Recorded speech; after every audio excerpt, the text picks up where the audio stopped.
만약 당신이 쉰이 넘은 나이가 되었는데도 여전히 집안에 있는 어떤 것들을 그냥 두고 있다면 나는 조용히 말해주고 싶습니다. 그 고통은 쉽게 당신을 떠나지 않을 겁니다. 나는 오래 살았습니다. 전쟁을 봤고 가난을 겪었고 사람이 잘 되었다가 무너지는 모습도 수없이 지켜보았습니다. 그래서 이제는 압니다.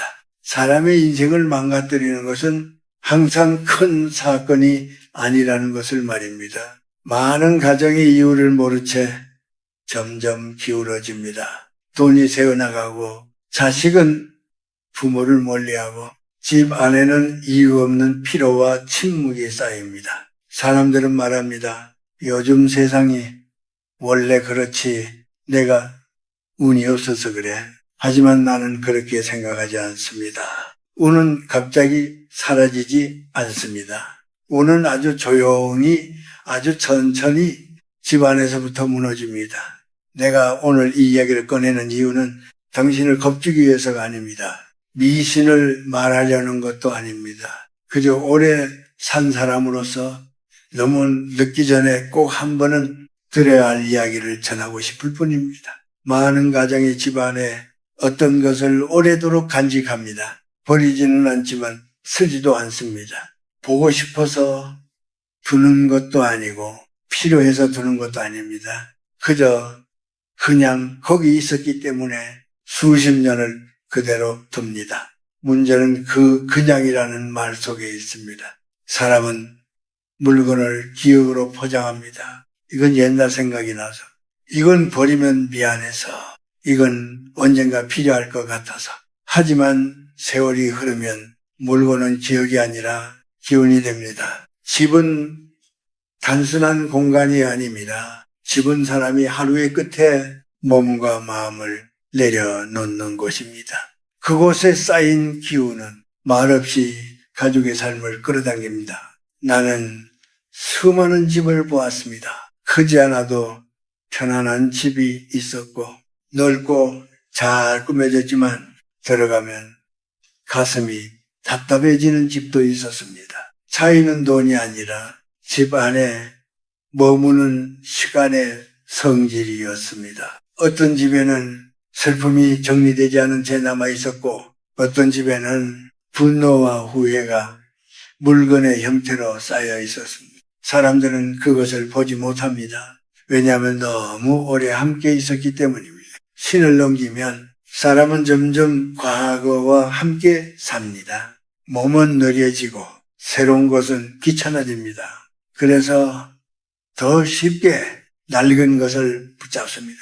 하지만 인생에서 가장 위험한 순간은 더 이상 나아가지 않으면서 멈춘 자리에 머무를 때입니다. 이 정도면 됐지. 이 나이에 뭘 더 바꾸겠어. 이 말들이 쌓이면 집도 함께 늙어갑니다. 아니, 집이 먼저 늙고 그 늙음이 사람에게 옮겨옵니다. 나는 젊은 사람들에게는 이런 말을 하지 않습니다. 그들은 아직 시간이 많기 때문입니다. 하지만 당신에게는 말하고 싶습니다. 지금이 마지막으로 집의 숨을 고를 수 있는 시기일지도 모른다고 하는. 집안에 있는 어떤 것은 당신의 잘못이 아닙니다. 그 시절에는 필요했을 수도 있고 버릴 수 없었을 수도 있습니다. 그러나 세월이 바뀌면 역할도 바뀌어야 합니다. 역할을 다한 것은 조용히 물러나야 합니다. 그것이 사람에게도 물건에게도 예의입니다. 아직은 무엇을 말하는지 정확히 모르셔도 괜찮습니다. 다만 오늘 밤 집안을 한번 천천히 둘러보십시오. 오래 보지 않았던 물건 앞에서 당신의 마음이 어떤 반응을 보이는지 가만히 느껴보십시오. 마음이 무거워진다면 그것은 우연이 아닙니다. 나는 이 말을 하기까지 참 오래 망설였습니다. 하지만 오래 산 사람의 의무는 불편한 진실을 말하는 것이라 믿습니다. 이제부터 천천히, 아주 천천히 그 이야기를 이어가겠습니다. 사람들은 흔히 묻습니다. 교수님, 도대체 집안에 무엇이 그렇게 큰 영향을 준다는 말입니까? 나는 그때마다 바로 대답하지 않습니다. 왜냐하면 이 문제는 단순히 하나의 물건을 지목해서 끝낼 수 있는 이야기가 아니기 때문입니다. 우리가 집안에 두는 물건은 그 자체로 문제가 되지 않습니다. 문제가 되는 것은 그 물건이 품고 있는 시간과 감정입니다. 사람의 삶에는 기쁨만 있는 시간이 없습니다. 좌절이 있고 상실이 있고 말하지 못한 후회가 있습니다. 그 감정이 가장 오래 머무는 곳이 바로 집입니다. 나는 오랫동안 많은 가정을 보아왔습니다. 그 중에는 이미 세상을 떠난 가족의 물건을 그대로 간직한 집도 많았습니다. 사진, 옷, 사용하던 물건들 그 자체로는 잘못이 아닙니다. 문제는 그 물건을 바라볼 때 사람의 마음이 어디로 향하느냐입니다. 어떤 이는 그 물건 앞에서 감사함을 느낍니다. 함께한 시간이 고맙다. 그런 마음이라면 그 물건은 집을 해치지 않습니다. 그러나 어떤 이는 그 물건 앞에서 아직 끝나지 않은 슬픔을 꺼내듭니다. 그때 내가 조금만 달랐더라면 왜 하필 그때 이런 감정은 말로는 끝난 것 같아도 공간 속에 남습니다. 동양에서는 예부터 집을 사람의 또 다른 몸이라 했습니다. 몸에 상처가 쌓이면 병이 되듯 집에도 정리되지 않은 감정이 쌓이면 보이지 않는 피로가 생깁니다. 나는 일본의 오래된 가정을 방문한 적이 있습니다. 그 집은 크지 않았지만 유난히 공기가 맑았습니다. 물건이 많지 않았고 오래된 것도 많지 않았습니다. 주인은 이렇게 말했습니다. 역할을 다한 것은 오래 붙잡지 않습니다. 고마웠다고 말하고 보내줍니다. 그 말이 내 마음에 오래 남았습니다. 반대로 한국에서도 흔히 볼 수 있는 집들이 있습니다. 창고처럼 쌓인 물건들, 열어보지 않는 서랍들, 보관함 속에 잠든 과거. 사람들은 말합니다. 언젠가는 쓰겠지. 이건 버리면 벌 받는 것 같아서. 그러나 나는 묻고 싶습니다. 그 물건이 지금 당신의 삶에 어떤 역할을 하고 있는지를. 물건은 중립적이지 않습니다. 사람이 매일 스쳐 지나가는 것에는 반드시 영향이 생깁니다. 보지 않아도 의식하지 않아도 그 기운은 쌓입니다. 특히 문제가 되는 것은 고장난 물건, 깨진 채로 방치된 물건, 그리고 불행한 기억과 강하게 연결된 물건입니다. 깨진 시계가 멈춰있는 집에서 사람의 시간도 함께 멈춥니다. 서랍 속에 넣어둔 실패의 흔적은 조용히 자신감을 갉아먹습니다. 나는 이것을 미신이라고 부르지 않습니다. 이것은 생활의 철학입니다. 집은 사람을 쉬게 해야 합니다. 그러나 과거의 무게가 쌓인 집은 사람을 쉬지 못하게 합니다. 특히 시인을 넘긴 이후에는 이 영향이 더 커집니다. 젊을 때는 밖에서 버틸 힘이 있었지만 나이가 들수록 집의 기운에 의지하게 되기 때문입니다. 그래서 나는 말합니다. 집안에 오래된 것이 많을수록 사람은 과거에 더 자주 머무르게 된다고. 과거를 기억하는 것과 과거에 사는 것은 다릅니다. 기억은 마음에 두어야 하고 짐은 내려놓아야 합니다. 이 차이를 구분하지 못하면 집은 점점 무거워지고 그 무게는 가족 모두의 어깨로 옮겨갑니다. 아직은 무엇을 버려야 하는지 구체적으로 떠오르지 않아도 괜찮습니다.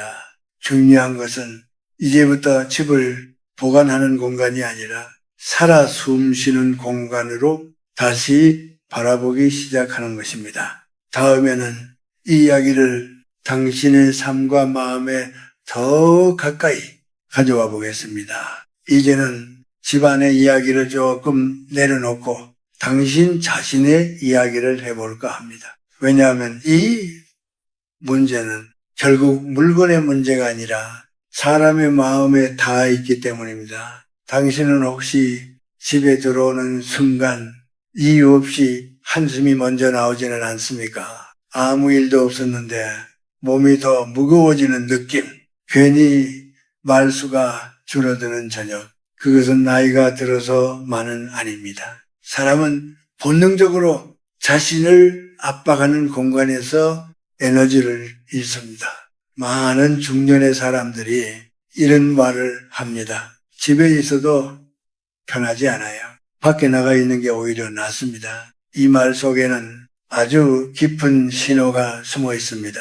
집은 원래 사람을 보호하는 곳입니다. 세상이 아무리 거칠어도 집에 들어오면 어깨를 내려놓을 수 있어야 합니다. 그런데 그 역할이 무너졌다면 우리는 조용히 물어야 합니다. 이 집 안에는 무엇이 쌓여 있는가를, 신을 넘긴 삶에는 말하지 못한 감정이 많습니다. 참아온 말, 삼켜버린 분노, 포기한 꿈, 그 감정들은 사라지지 않습니다. 대신 물건에 기대어 머뭅니다.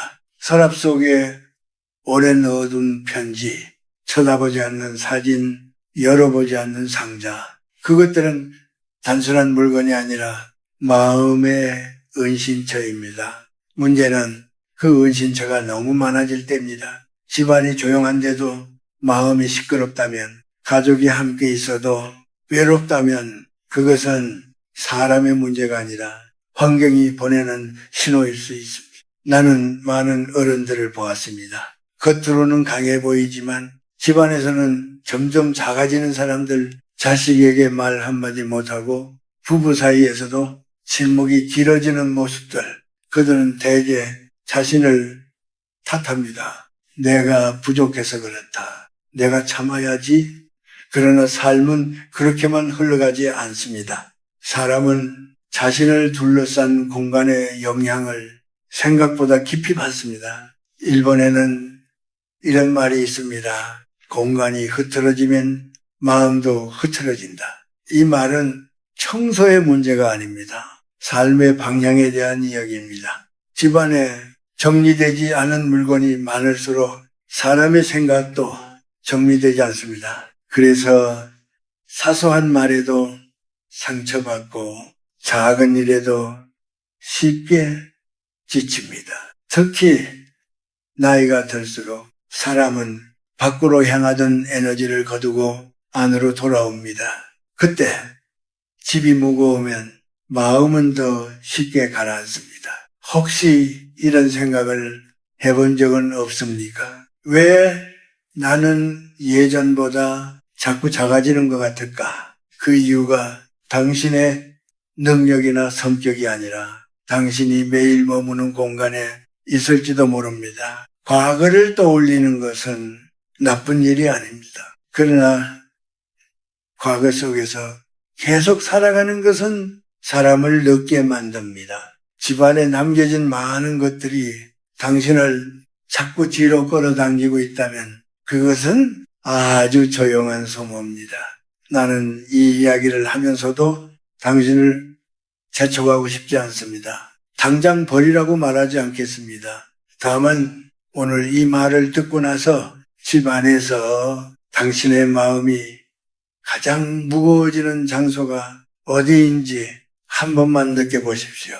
그곳에는 아직 정리되지 않은 당신의 시간이 남아있을 가능성이 큽니다. 그 시간을 어떻게 대할지는 이제 당신의 몫입니다. 그리고 그 선택은 생각보다 당신의 남은 삶을 부드럽게 바꿀 수 있습니다. 다음에서는 그 변화를 어떻게 시작할 수 있는지 조심스럽게 이야기해 보겠습니다. 이제부터는 무엇이 잘못되었는지를 말하기보다 어떻게 살아가면 좋을지를 조심스럽게 이야기해 보려 합니다. 나는 사람들에게 큰 결심을 요구하지 않습니다. 삶은 이미 충분히 무겁기 때문입니다. 다만 조금 가볍게 만드는 방향을 함께 생각해 보고 싶습니다. 먼저 집안에서 역할을 다한 것들을 한번 떠올려 보십시오.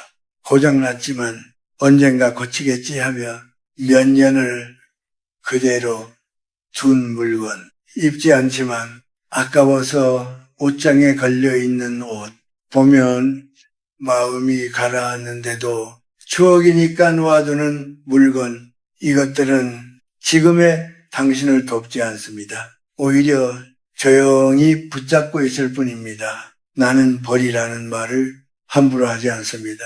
대신 이렇게 말하고 싶습니다.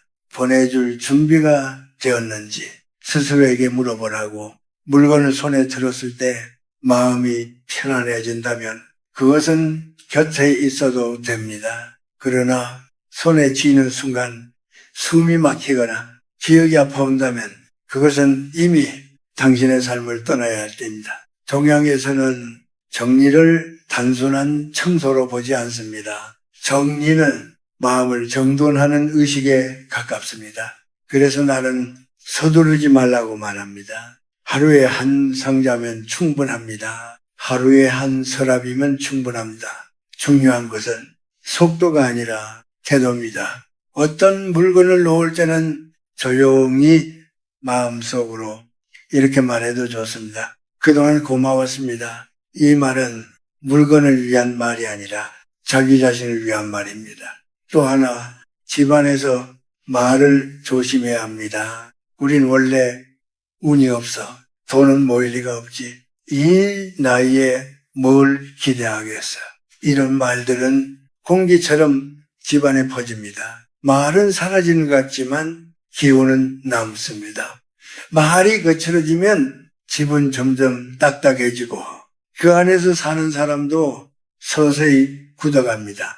누군가에게 상처받았을 때도 그 분노를 집 안에 오래 두지 마십시오. 밖에서 흘려보내고 집에서는 가능한 한 조용히 숨을 고르십시오. 시인을 넘긴 이후의 삶은 싸워서 이기는 삶이 아니라 지키는 삶입니다. 자존심보다 평온이 더 중요해지는 시기입니다. 그래서 나는 이렇게 권하고 싶습니다. 집에 들어오면 불필요한 말부터 내려놓으라고. 그리고 빛을 들이십시오. 커튼을 조금 더 열고 창문을 자주 여십시오. 바람이 드나들지 않는 집은 생각도 굳어갑니다. 일본의 오래된 가정에서는 아침에 창을 여는 것을 하루의 의식처럼 여깁니다. 밤사이 쌓인 기운을 밖으로 보내는 시간입니다. 이런 작은 습관이 집을 바꾸고 집이 사람을 바꿉니다. 마지막으로 쉰 이후의 삶을 너무 복잡하게 만들지 마십시오. 물건도 사람 관계도 하루의 일정도 조금씩 줄여가십시오. 적어질수록 숨이 쉬어집니다. 비워질수록 마음이 들립니다. 이 모든 것은 당신을 바꾸기 위한 것이 아닙니다. 당신이 당신답게 남아있기 위한 준비입니다. 다음이 마지막 이야기입니다. 조금 더 느리게, 조금 더 따뜻하게 마무리해 보겠습니다. 이제 이 긴 이야기를 천천히 마무리할 시간입니다. 나는 오늘 특별한 비법을 말하지 않았습니다. 운을 끌어당기는 방법도 인생을 뒤집는 요령도 말하지 않았습니다. 그 이유는 간단합니다. 삶은 그렇게 바뀌지 않기 때문입니다. 나는 오래 살면서 사람의 인생이 달라지는 순간을 여러 번 보았습니다. 그 순간은 언제나 조용했고 언제나 눈에 띄지 않았습니다. 대부분은 아주 사소한 선택에서 시작되었습니다. 하나를 내려놓는 선택, 하나를 비워두는 선택, 하나의 말을 삼키는 선택. 그 작은 선택들이 사람의 얼굴을 바꾸고 가정의 공기를 바꾸고 결국은 그 집의 운을 바꾸었습니다. 운이라는 것은 하늘에서 떨어지는 것이 아닙니다. 운은 사람이 머무는 자리에서 서서히 만들어집니다. 당신이 매일 앉는 자리, 당신이 잠드는 공간, 당신이 말없이 하루를 끝내는 그곳이 편안해질수록 삶은 덜 아파집니다. 나는 많은 어른들이 자신을 너무 늦었다고 생각하는 것을 보았습니다. 이 나이에 뭘 바꾸겠어? 이제 와서 달라질 게 있나? 하지만 그것은 사실이 아닙니다. 신 이후의 삶은 무언가를 더 얻는 시간이 아니라 무언가를 내려놓을 수 있는 가장 좋은 시기입니다. 젊을 때는 비워야 할 이유가 없었습니다.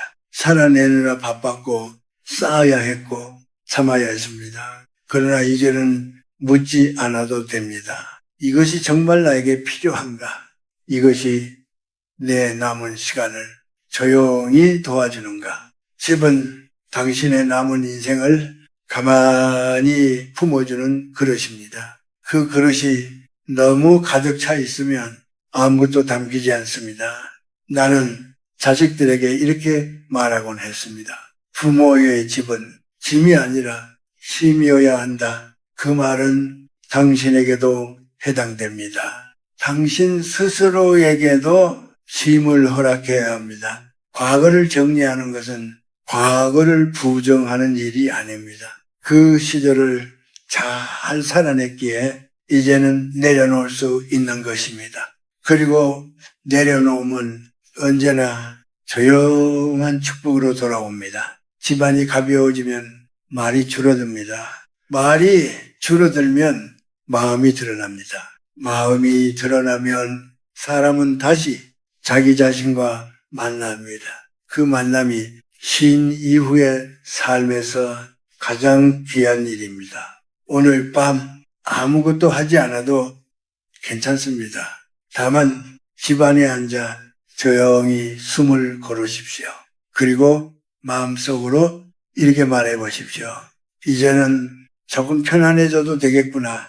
그 말 한마디가 당신의 집을 바꾸고 당신의 하루를 바꾸고 당신의 남은 시간을 부드럽게 만들 것입니다. 나는 그 변화를 이미 여러 번 보았습니다. 그리고 그 변화는 늘 옳았습니다. 이제 당신의 집이 당신을 지켜주기를 바랍니다. 당신의 시간이 조용히 흘러가기를 바랍니다. 그것이면은 충분합니다.